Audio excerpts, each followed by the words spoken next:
জমে উঠেছে দিনাজপুরের গোয়ালহাট মেলা। বাংলার ঐতিহ্যবাহী লোকসংস্কৃতির অন্যতম উপাদান হলো মেলা।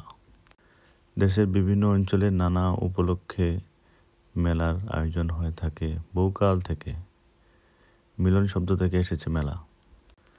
গ্রামীণ সমাজ জীবনের পারস্পরিক যোগাযোগের মাধ্যম হিসেবে মেলা গুরুত্বপূর্ণ ভূমিকা ছিল একসময়। মেলাকে কেন্দ্র করে এক উৎসবমুখর পরিবেশ সৃষ্টি হয়। আশেপাশের কয়েক গ্রামের মানুষ আসে মেলায়। এছাড়া মেলার অর্থনৈতিক গুরুত্ব তো রয়েছেই। তবে মেলার ঐতিহ্য একবারেই যে হারিয়ে যায়নি, তেমনি এক মেলার নাম গোয়ালহাট মেলা। দিনাজপুর জেলা শহর থেকে 13 কিলোমিটার দূরে গোয়ালহাট বাজার, গোয়ালহাট মেলা বসে থাকে।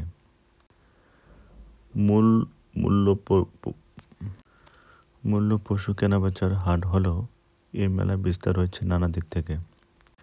মেলায় বাঁশ, বেত, পাট, শোলা, ধাতব, চামড়া ও হরেক রকমের কারুপণ্য ও বাচ্চাদের খেলনার বিপুল সমাবেশ ঘটছে এই মেলায়।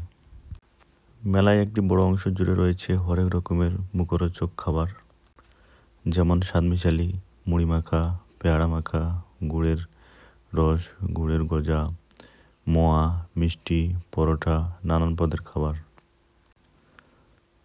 মেলার ঘুরতে আসা দর্শনার্থীরা ঘুরে ঘুরে মেলা দেখছে আর এসব খাবার খাচ্ছে।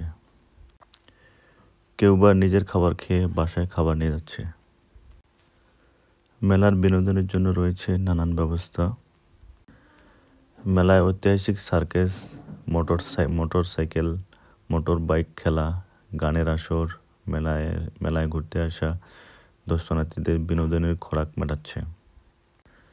সন্ধ্যার পরে ঠান্ডা বাড়লেও এই আমেজ উপভোগ করতে ঠান্ডার মধ্যেও মেলায় আসা এবং ঠান্ডার মধ্যে অনেক লোকজন আসে।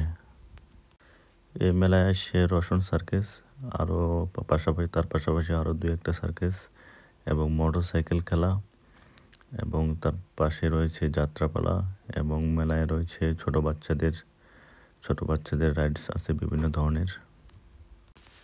কালের প্রবাহে মানুষের রুচি পছন্দ অনেক বদলেছে, বিলুপ্ত হয়ে গেছে অনেক মেলা। এই গোয়ালহাট মেলা শুরু হয়েছে জানুয়ারির 1 তারিখ এবং শেষ পর্যন্ত থাকবে জানুয়ারির 31 তারিখ পর্যন্ত। দিনাজপুরের এই গোয়ালহাট মেলায় আপনারাও চাইলে আসতে পারেন, নিজের সময় বের করে আপনারাও এই মেলায় আসতে পারেন, এবং মেলা অনেক জমে উঠছে।